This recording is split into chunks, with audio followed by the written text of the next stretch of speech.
ఆస్తుల్లో సింహభాగం చారిటీలకు కేటాయింపు 3800 కోట్లు కేటాయించిన రతన్ టాటా. వీలునామాలో లేని పెట్టుబడులు ఆస్తులు కూడా.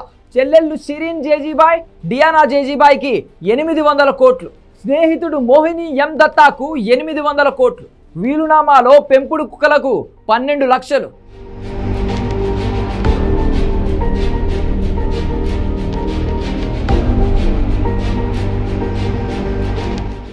రతన్ టాటా మరణించి 6 నెలలు పూర్తవుతోంది. ఆయన భౌతికంగా లేకపోయినా నిత్యం వార్తల్లో ఉంటున్నారు. ఇందుకు కారణం ఆయన చేసిన గొప్ప పనులే. ఒక మనిషి విలువ బ్రతికి ఉన్నప్పటికంటే చనిపోయిన తర్వాతే ఎక్కువ తెలుస్తుంది అంటారు. నిజంగానే రతన్ టాటా మానవత్వం గురించి ఎంత చెప్పినా తక్కువే. తాజాగా తాను రాసిన వీలునామా దేశవ్యాప్తంగా చర్చనీయాంశంగా మారింది.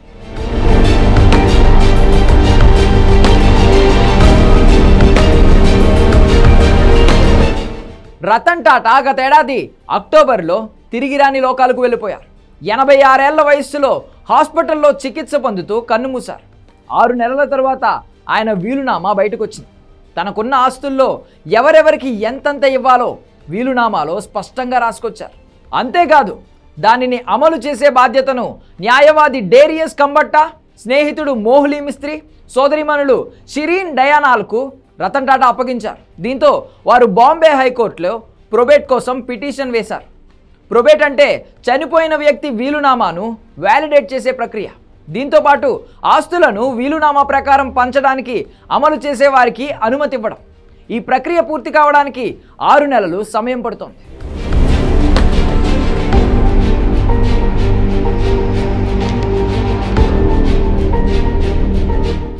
సేవాగుణంలో రతన్ టాటాకు మరెవరూ సాటిరారు. తన ఆస్తుల్లో సింహభాగాన్ని దాతృత్వానికే కేటాయించారు. తన ఆస్తి సుమారు 10,000 కోట్ల కంటే ఎక్కువ ఉంటుందని తెలుసు. 3800 కోట్ల ఆస్తిపై ఆయన రాసిన వీలునామా తాజాగా బయటకు వచ్చింది. 2022 ఫిబ్రవరి 23వ తేదీన ఆయన ఈ వీలునామాపై సంతకం చేశారు. ఇందులో సుమారు 3800 కోట్ల సంపదను తాను నెలకొల్పిన Ratan Tata endowment foundation, Ratan Tata endowment trust వంటి వాటికి కేటాయించారు. మిగిలిన ఆస్తిని కుటుంబ సభ్యులు, స్నేహితులు, ఉద్యోగులు, సంతాన నాయుడు, పెంపుడు జంతువులకు చెందేలా వీలునామా రాశారు. ఇందులో సింహభాగం Ratan Tata endowment foundation, Ratan Tata endowment ట్రస్ట్లకు కేటాయించారు. ఈ 2 సంస్థలు ఆ నిధులను దాతృత్వానికి వినియోగిస్తాయి. వీలునామాలో రాయని షేర్లు, పెట్టుబడులు, ఇతర ఆస్తులు ఈ దాతృత్వ సంస్థలకే చెందుతాయని వీలునామాలో రాశారు.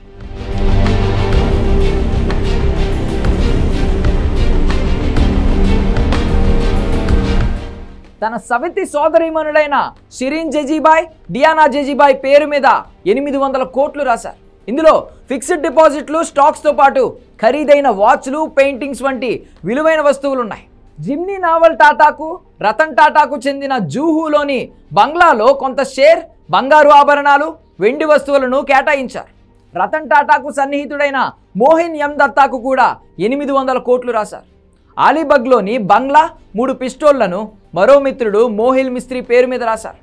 ఎగ్జిక్యూటివ్ అసిస్టెంట్గా పనిచేసిన సంతను నాయుడుకు ఇచ్చిన విద్యా రుణాన్ని రతన్ టాటా మాఫీ చేశారు. తన పొరుగింటి వ్యక్తి జేక్ మాలైట్కు ఇచ్చిన వడ్డీ లేని రుణాన్ని రతన్ మాఫీ చేశారు. సీషెల్స్లోని భూమిని సింగపూర్లోని R&T అసోసియేట్స్కి ఇవ్వాలని వీలునామాలో రతన్ టాటా రాశారు.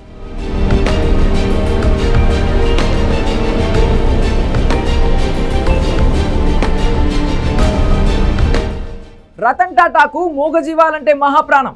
అందులోనూ కుక్కలంటే చాలా ఇష్టం. వీలునామాలో శునకాల సంరక్షణ కోసం 12 లక్షలు కేటాయించారు. ప్రతి 3 నెలలకు ఒకసారి 30,000 రూపాయల చొప్పున వాటికి ఖర్చు చేసే విధంగా వీలునామాలో పొందుపరిచారు.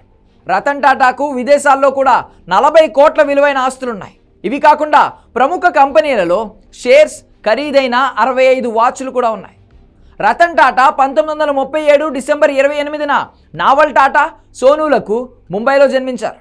ముంబైలోని బ్రీచ్ క్యాండీ హాస్పిటల్లో చికిత్స పొందుతూ గతేడాది అక్టోబర్ 9న కన్నుమూశారు. సేవాగుణంలో కరోనా మహమ్మారిపై పోరు కోసం 1500 కోట్ల భారీ విరాళం ఇస్తున్నట్లు రతన్ టాటా ప్రకటించారు. సామాజిక సేవా కార్యక్రమాల్లో ఎక్కువగా పాల్గొనే రతన్ టాటా తన కంపెనీల తరపున పేదలను ఆదుకుంటూ ఉంటారు. అలాగే మూగజీవాలంటే ఎంతో ప్రేమ ఉంది. వాటి కోసం ఒక ప్రాజెక్ట్ను ప్రారంభించారు. ఇందుకోసం 165 కోట్లు వెచ్చించారు.